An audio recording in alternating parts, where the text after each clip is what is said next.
Hey everybody, it's Jason Blaha here, and yes, I thought I'd do a second breakfast chat today. Why? It's a non-training day for me. I'm mostly caught up on client work. I doubt I'm going to have to work more than an hour or two today, unless something comes up. So I thought, let's knock out a second breakfast chat first thing in the morning. I can do them easy enough. They're pretty easy to do. There's something I thought I would cover for you guys today is something I get in the comments all the time. And people will always ask me something like, hey, Jason, is the bench press enough for my chest? Can I do just the bench press and get really good at it and maximally develop my chest? Keeping in mind, this is a strength channel. I don't care about your development outside of the context of does it make you perform better, because size equals strength potential. Or they'll say something like, could I just do these two exercises and develop my back? All right, this is ludicrous, and it surprises me that anyone who watches my channel for the last couple of years would even ask this. People who watch my training vlogs, there is no way they could think that this is an appropriate question, because this is stuff I talk about ad nauseum. All right, let's get this out of the way up front. Why do we do minimalist training for novices? Anybody have an idea? Because they don't know how to move. Novice lifters actually need months learning a handful of basic exercises. And if you try to make them learn how to do 12 or 15 different movements, guess what? We have a problem. They don't know how to move yet. But if you make them learn, 6 basic exercises and get really proficient at those 6 big movements, and we pick movements that work as many muscles as possible, what happens? They learn how to move. Particularly if you take something like a good morning and perfect that, that will teach them a lot of the mechanics they need for a power squat, for a row, for a deadlift, as far as hip positioning. Right? You teach them basic movements, and they need to learn how to move and master those movements. Right? Because they need to learn how to move. They can't move correctly. And as they do that, they learn skills while mastering individual big exercises that they can carry over to other movements. Right? They learn basic things like how to stack their wrists on a bench press and how to brace their core and get tight on a bench. It'll carry over to other pressing.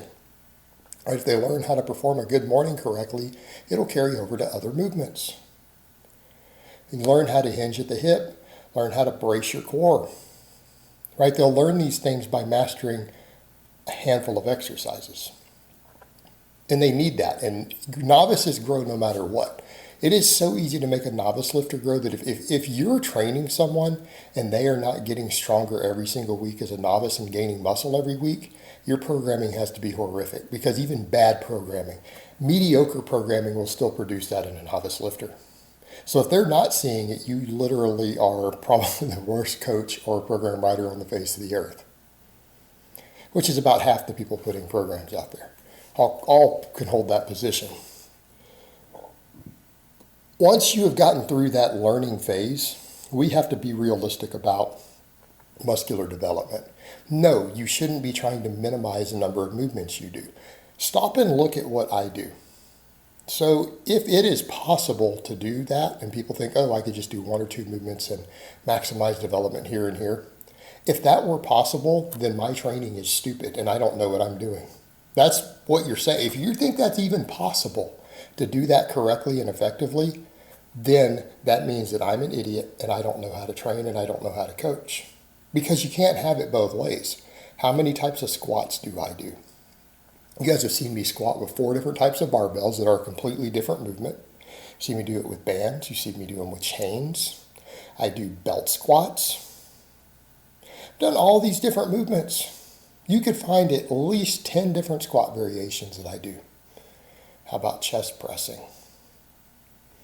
How about deadlifts? How about good mornings? I do a wide number of variations. And on top of that, I do supplemental work.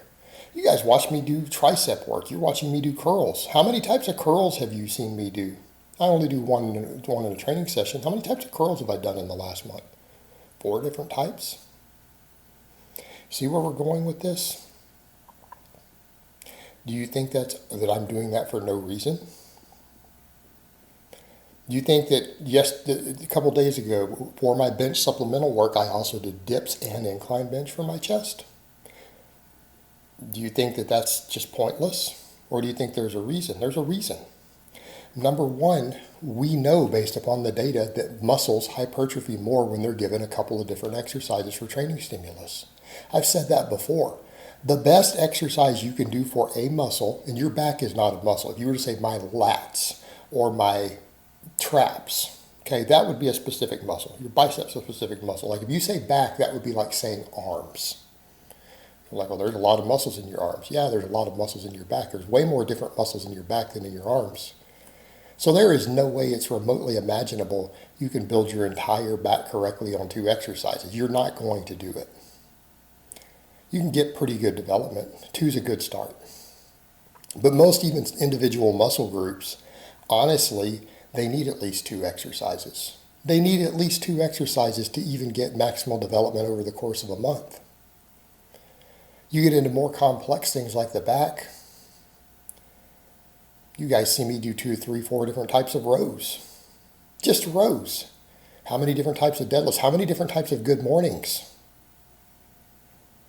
I do a lot of good morning variation.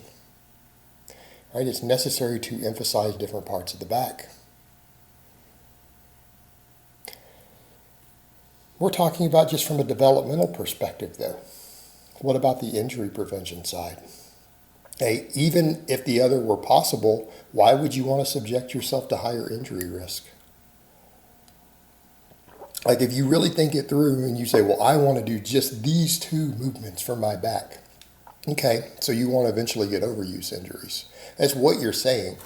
It's literally saying, my goal is because I don't want to try to do 5 different exercises for my back or my chest over the course of a year, that I am willing to, for the same amount of gym time and same amount of months training, I'm willing to settle for slightly less muscle growth and a higher rate of injury. That is what you are saying. The question itself is literally, hey, would it be good enough if for the same amount of total sets and hours spent in the gym per week, if I just do something because I literally don't want to do multiple exercises, if I do something, is it okay for me to do something that's going to give me less muscle growth and a higher risk of overuse injury? Okay, it doesn't even make any sense. It's a terrible mindset.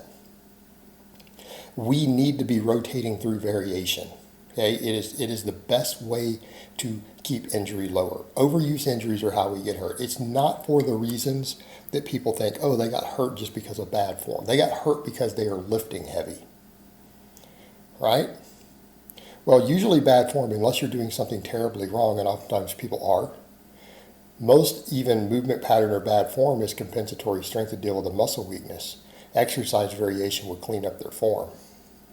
Okay? Exercise variation would clean up their form. If they have a certain form on their bench because their triceps are weak, doing some tricep dominant pressing would help them. Right? If you have a movement problem with some of your back movements because your T-spine is weak, doing some variations of those movements that work the T-spine harder would clean your form up. But ultimately it is about overuse. Not varying your exercises enough and doing too much volume for too long on the exact same exercise and movement pattern.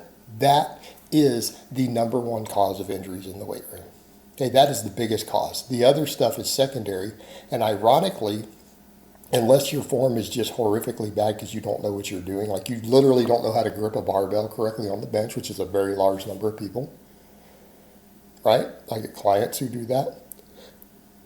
Unless we're dealing with stuff like that or not knowing how to hip hinge at all on any sort of pull, I don't care whether it's a good morning, a deadlift, any of that. Not knowing how to hinge your hips, right? Those are big deals, but when you set those aside, almost every single other injury is caused by overuse or combined of overuse with excessive anabolic abuse. That combination is really bad. All right, you put that to the side. It's about overuse. It's the best thing you can do to prevent overuse. Rotate movement patterns. Rotate movement patterns. So when people ask the question like that, not only is it ludicrous, I have to question, do you even watch my channel? Are you watching only stuff from many years ago, or are you watching the stuff that I've been doing in 2021, 2020, 2019? Like, go back 2 years. Okay, I was saying the same stuff a couple years ago. And I believe in it more and more and more the longer I coach, and I coach full time. I understand more and more the importance of this. It's not optional. And if you're not using variation, you're setting yourself up for failure. All right, guys, but that's really all I have to say on that today. I hope it's been informative, and I will talk to you guys next time.